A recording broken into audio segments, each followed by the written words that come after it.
Hi, it's Jack from the MMA Island podcast. Before this video gets started, before you listen to the podcast, big shout out to our sponsors, BetUS. If you are going to place a bet on MMA, basically any sport, do it through them. Their program is so great. They have everything that you would need to make a bet, to look at the bet, the props, everything there. If you want to do a parlay, it's there. Please go through BetUS. The link is in our description, in our bio. It'll be on Instagram. You can find it everywhere. BetUS, big shout out to our sponsor. I'm Jack Kennedy, and they hit a lot harder in my opinion too. What is up, everybody? My name is Keelan McNamara, and everyone's got a plan until they get hit with my views. I am Hunter Boss. He just wanted to go to the distance by the looks of it, but he couldn't even do that. And this is the MMA Island podcast.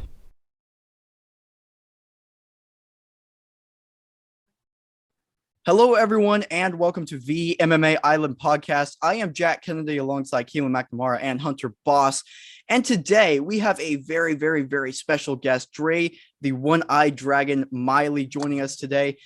He just did an interview with our guy, Keelan. I urge you to go check that out because it is phenomenal. Today he's just here to hang out and talk fights with us.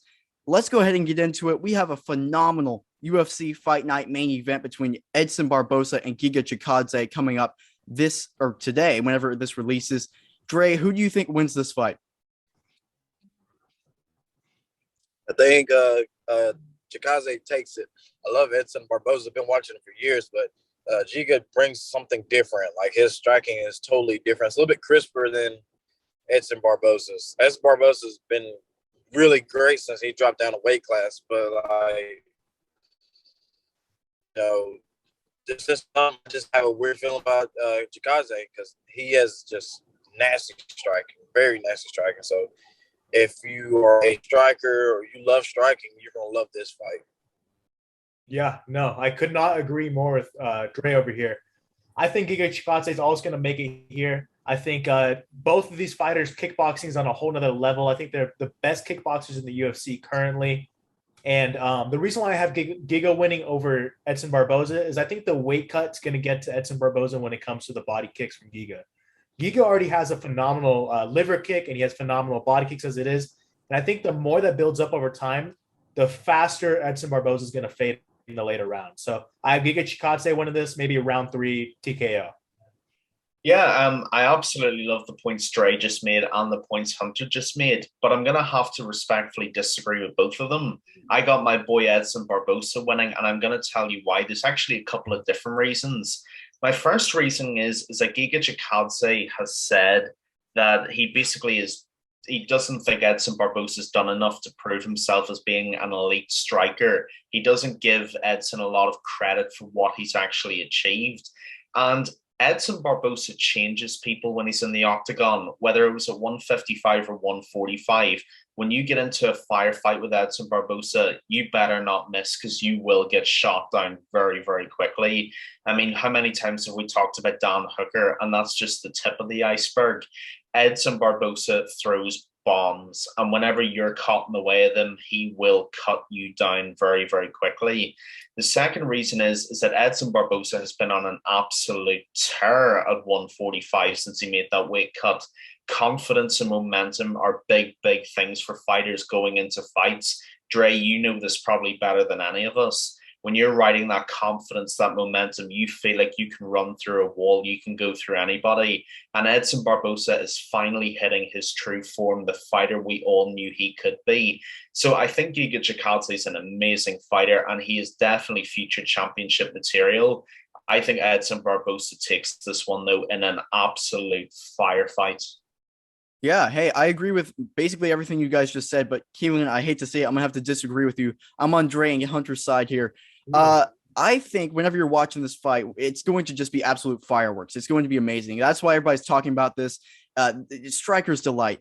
The thing is, though, yes, I mean, Edson Barboza has been phenomenal since he's gone down to 145, but Giga Chikadze has been phenomenal his entire UFC career so far, and it's been at that weight class too.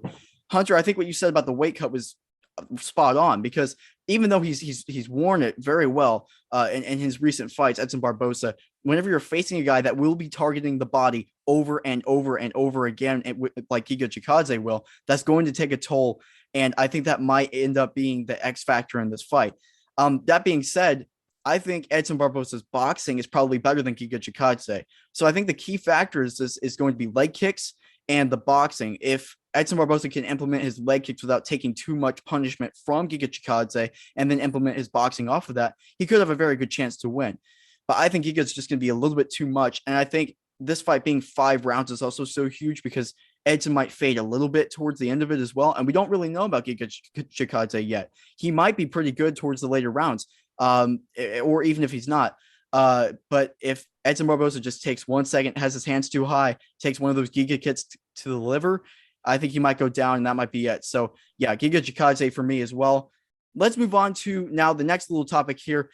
Kevin Lee making his comeback fight in the UFC, coming off a couple losses and everything, a bit of an up and down career. He's locked in. He's facing Daniel Rodriguez. Dre, starting with you, do you think he can restart his career with a win here? I think he can, but he has to completely reinvent himself. Yeah. Being the old fighter that he was, trying to knock people out and do this fancy, flashy striking, and trying to appease to the crowd is not going to help him anytime, because with Daniel Rodriguez, he's going to sling at you. He's a fighter. That's what he's going to do. So Kevin Lee, if he really wants to turn his stuff around, he's got to get back to his roots. He's got to get back to wrestling and grinding it out and making that person hate being in there with him. So there's nothing more. The more showing of the person that changes when you can dominate somebody. And I don't mean by striking. I mean, you have to take them into an MMA fight. You have to show everybody that you're elite, especially since now he was talking about how he felt like he missed out on Khabib and saying that Khabib didn't get to fight with a good wrestler. Well, you put that out there in the universe. So now you have to follow through on it with this fight. So I'm hoping he does, I know him and his brother put in a lot of work together, so I'm hoping Kevin Lee comes out being the wrestler that he is. Strikers, you only have 50. It's only a 50-50 chance. This is who lands the cleaner strikes first. So, yeah, that's how I'm hoping. That's all I'm hoping for. Yeah, those are some great points right there. I was going to say basically the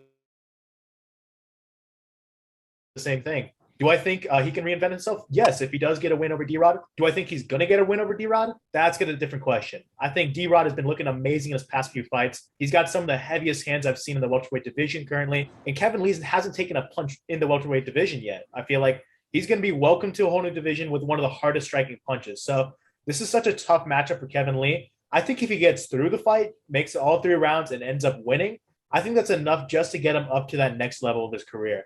I think it's a great determination fight.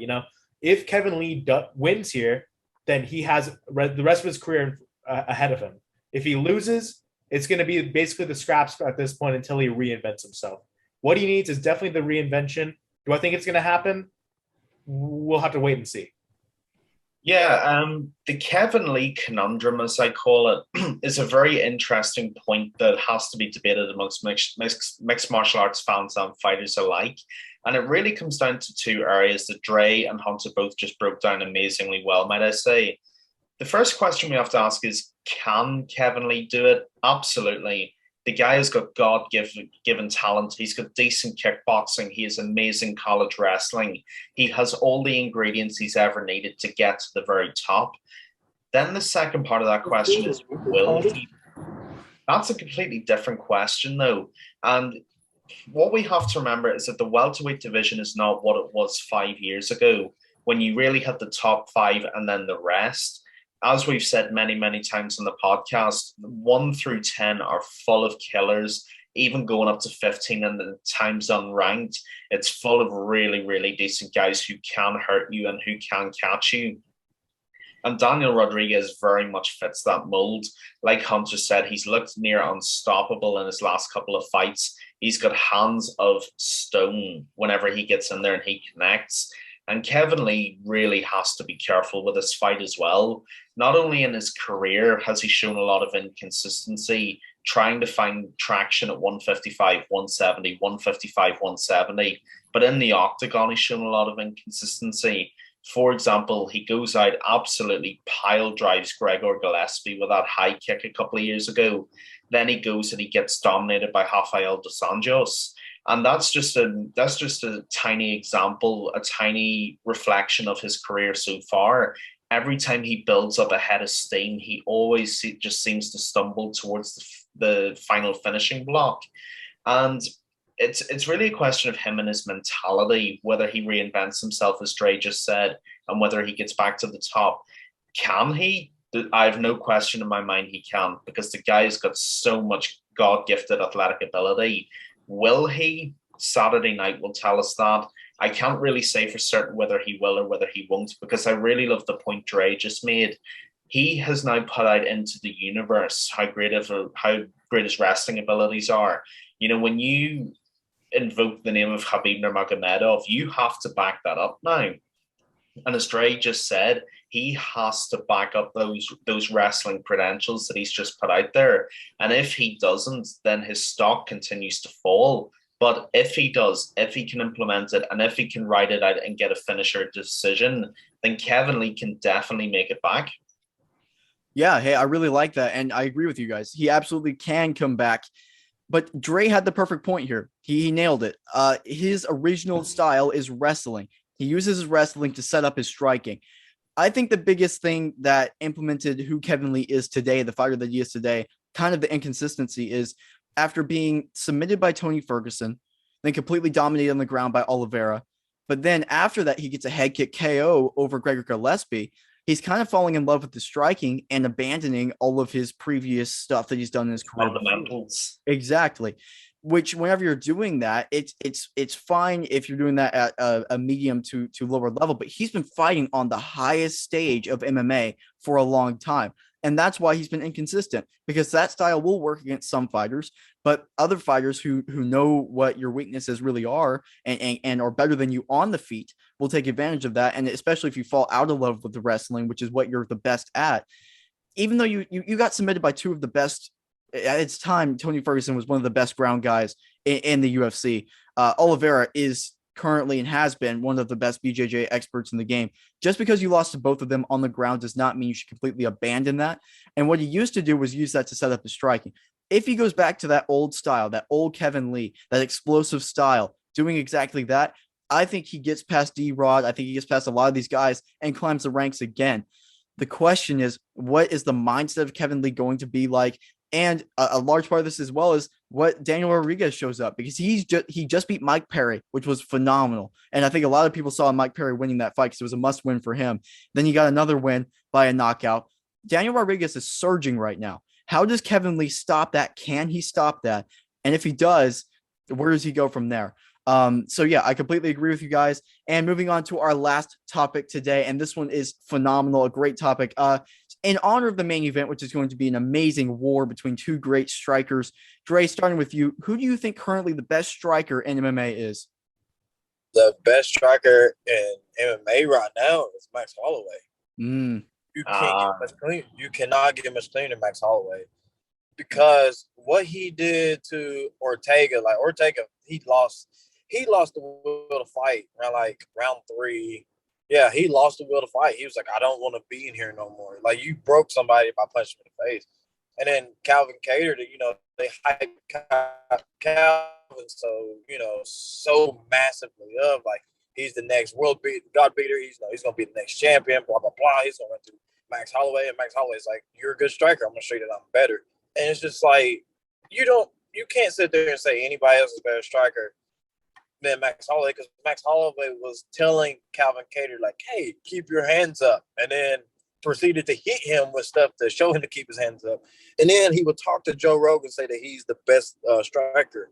He's the best boxer in MMA. That's a bold thing, but like, to do it live like he did in the middle of a fight against someone that has really good striking, to me, that shows like, yeah, you're that guy. And just watching him move is just something different. Like, he says that he does not spar at all. Like, he doesn't spar. And I think in Hawaii, I think they might still be in lockdown. I'm not sure. But like, he doesn't spar. Like everybody else, they spar hard. They go crazy, blah, blah, blah. So that's what I think. I think he is the best striker, probably has the best footwork than anybody. it's just little bitty things that he does so well. People don't catch it because they're in awe of, him talking to everybody. Oh, that's a great points, dude. I love Max Holloway pick. Max Holloway is definitely one of the best boxers in the UFC right now. That's for sure. He's got I think, the greatest endurance out of any other fighter I've seen, and definitely one of the best boxers once again. But I have to respectfully disagree. I think my runner-up would have been Stephen Thompson, but my number one best striker in the UFC right now has to be the style bender, Israel Adesanya. How can you not pick this guy? I feel like it's a fanboy or a sheep just saying Israel Adesanya, but there's a reason why I'm saying this. I mean, this guy had a 75-5 kickboxing record, 32-0 as an amateur, and he goes into the UFC and puts on a spectacular show of striking in every single match he's done. This guy can throw anything from question mark kicks to jab slip right, like right hook, and he's got some of the most crisp and clean movement and some of the best footwork I've seen. And we're talking about endurance with Max Holloway.